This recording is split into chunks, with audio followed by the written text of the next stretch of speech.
কাফেরগাঁও থেকে বারামাংবা orange garden দেখে গুম্বাদারা যাওয়ার উদ্দেশ্যে বেরিয়েছিলাম। যাচ্ছিলাম সিটি হাইওয়েতে।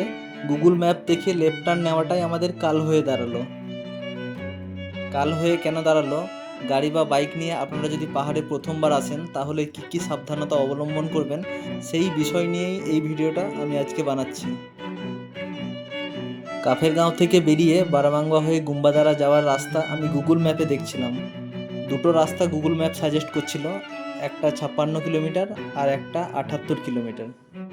তো আমরা 56 কিলোমিটার মানে এই রাস্তাটাই এসে এক জায়গায় দাঁড়িয়ে কয়েকজনকে জিজ্ঞাসা করেছিলাম যে এই রাস্তাটা ভালো হবে কি না। 2-3 জন ড্রাইভারকে গাড়ি থামিয়ে জিজ্ঞাসা করা হয়েছিল এবং রাস্তার 2-একটা লোককেও জিজ্ঞাসা করা হয়েছিল। সবাই বলেছিল রাস্তাটা ভালো, যাওয়া ঠিক হবে। আর এটাই আমাদের কাল হয়ে দাঁড়ালো। আমাদের প্রথম ভুল হচ্ছে সিটি হাইওয়ে ছেড়ে শর্টকাট নিয়ে আমরা এই রাস্তায় ঢুকেছিলাম।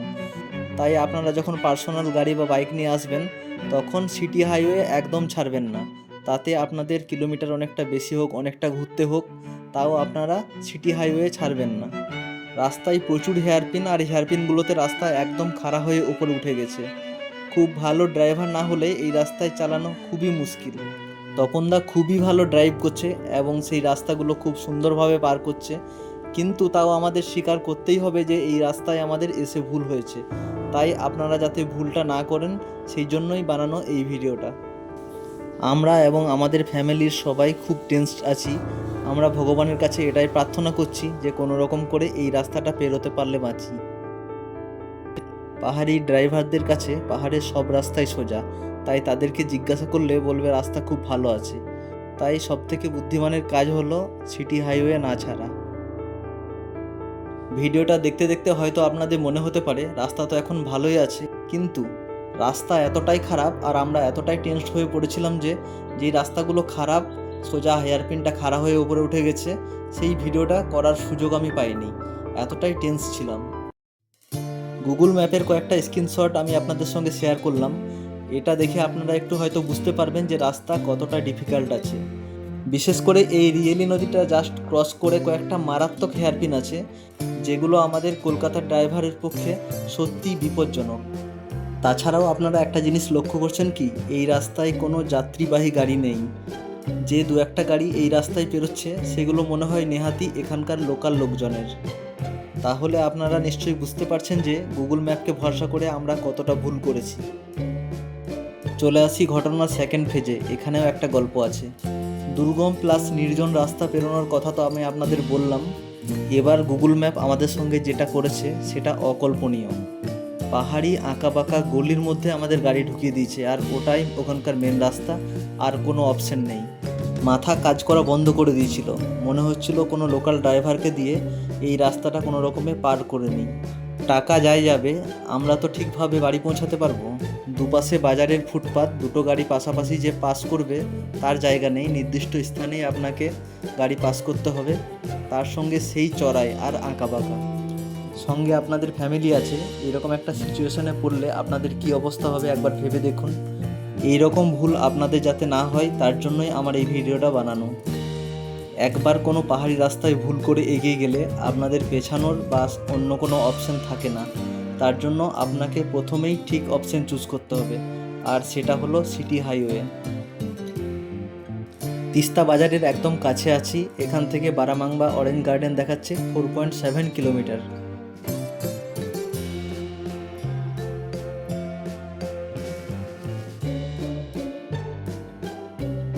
এই হচ্ছে তিস্তা ব্রিজ। আমাদের এখানে লেফট টার্ন নিয়ে কিছু দূর এগিয়ে মোটামুটি 500-600 মিটার আবার লেফট টার্ন নিয়ে উপরে উঠতে হবে।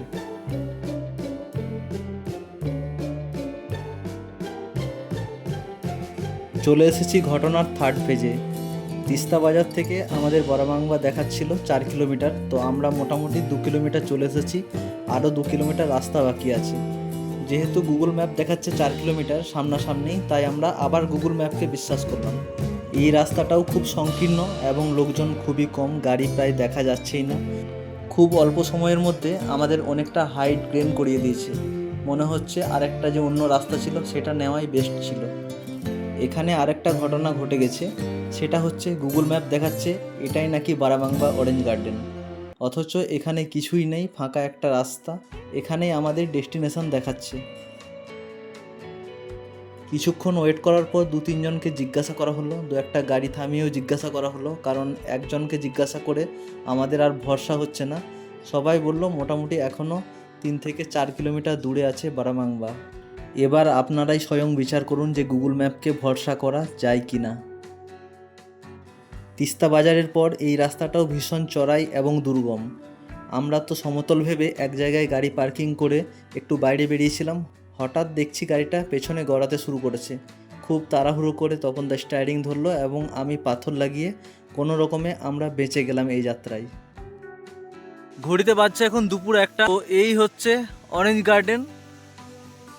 আমরা এখনও পর্যন্ত টোটাল মোটামুটি 40 কিলোমিটার অ্যাপ্রক্স জার্নি করেছি, কিন্তু আমাদের 4 ঘন্টা সময় লেগে গেছে, কারণ রাস্তা বীভৎস খারাপ ছিল। আপনারা যখন এখানে আসবেন অবশ্যই লোকাল লোকের গাইড নেবেন। যদি আপনারা গুগল ম্যাপের পরামর্শ অনুযায়ী আসেন তাহলে আপনারা ভীষণ বিপদে পড়তে চলেছেন। তাই আপনাদেরকে এটা অবশ্যই জেনে রাখতে হবে, গুগল ম্যাপের উপর ভরসা করা যাবে না।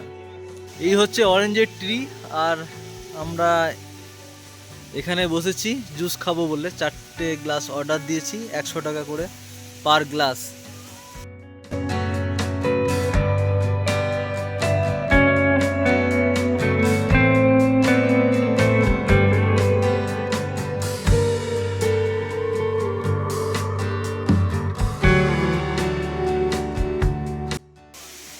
ভালো লাগছে সোনু? আর খাবে?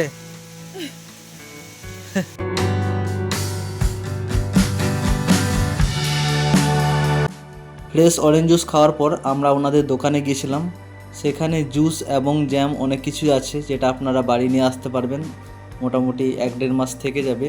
কিন্তু আমি বাড়ি এসে খেয়ে দেখেছিলাম, খুব একটা ভালো লাগেনি আমার। এটা আমার পার্সোনাল মতামত।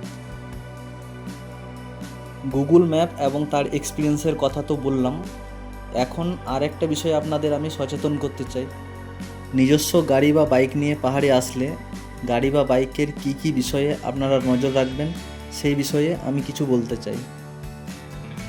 যে গাড়িটা বা বাইকটা নিয়ে আপনারা পাহাড়ে আসবেন সেটা প্রথমত সার্ভিসিং করাবেন, এবং তার খুঁটিনাটি যে পার্টস, সেই পার্টসে কোনো সমস্যা আছে কি না সেটা মিস্ত্রি দিয়ে বা আপনার এক্সপিরিয়েন্স থাকলে আপনার এক্সপিরিয়েন্স দিয়ে ভালোভাবে যাচাই করে নেবেন যে কোনো সমস্যা আছে কি না। না হলে কিন্তু আপনারা বড়সড় বিপদে পড়তে চলেছেন। টায়ারের কন্ডিশন ভালো কি না সেটা দেখবেন। ব্রেক শুজ যদি অনেক দিন চেঞ্জ না করা হয়ে থাকে তাহলে চেঞ্জ করে আসবেন, অথবা ওটা কি কন্ডিশন আছে সেটা একবার যাচাই করে নেবেন।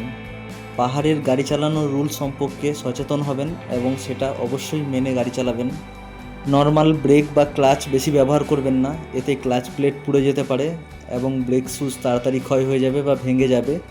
এর পরিবর্তে আপনারা ইঞ্জিন ব্রেক বেশি ব্যবহার করবেন, মানে যেখানে ঢাল ধরুন বেশি আছে সেখানে আপনারা 1 নাম্বার গিয়ারে গাড়ি চালাবেন, যেখানে ঢাল একটু কম আছে সেখানে 2 বা 3। খুব খারাপ বা চড়াই রাস্তায় আপনাদের আগের থেকে ঠিক করে নিতে হবে যে এই হাইটটা আমি 1 নাম্বার গিয়ারে বা 2 নম্বর গিয়ারে উঠব। চড়াই জায়গায় ওঠার সময় অযথা আপনারা গিয়ার চেঞ্জ করতে যাবেন না, এতে আপনারা খুব বড় বিপদে পড়তে পারেন। হঠাৎ করে যদি ইঞ্জিন বন্ধ হয়ে যায় তাহলে গাড়ি গড়িয়ে পেছনে নামবে, এবং পাহাড়ে বুঝতে পারছেন পেছনে নামলে আপনারা কোথায় যাবেন সেটা কোনো ঠিক ঠিকানা নেই। পাহাড় থেকে নেমে সমতলে এসে তপনদা লক্ষ্য করে গাড়ির ব্রেক কাজ করছে না। গ্যারেজে ব্রেক শুজ খুলে দেখা যায় যে ব্রেক শুজ একদম ক্ষয় হয়ে গেছে, 2-1 জায়গায় ভেঙেও গেছে। এবং লোকজনের সঙ্গে কথা বলে জানলাম এই গ্যারেজে এইরকম কন্ডিশন আরও অনেক গাড়ির হয়েছে, এবং পাহাড়ের ওপর তাদের ব্রেক শুজ ভেঙে গেছে, এরকমও হয়েছে। তাই আমরা যে সমস্যাগুলো সম্মুখীন হয়েছি আপনারা যাতে না হন সেই জন্যই বানানো এই ভিডিওটা। ভগবানকে অশেষ ধন্যবাদ দিচ্ছি, আমরা এতটা অসুবিধায় পড়ার পরও পাহাড় থেকে উনি আমাদেরকে নিচে সুস্থভাবে নামিয়ে দিয়েছেন। পাহাড়ের উপর যদি ব্রেক কাজ না করতো তাহলে আমরা কতটা অসুবিধায় পড়তাম সেটা আপনারা হয়তো বুঝতে পারছেন। তো বন্ধুরা, ভিডিওটা কেমন লাগলো অবশ্যই কমেন্ট করে জানাবেন, আর আমার চ্যানেলটাকে সাবস্ক্রাইব করে রাখবেন। সবাই ভালো থাকবেন, সুস্থ থাকবেন। হর হর মহাদেব। দেখা হচ্ছে অন্য কোনো ভিডিওয়।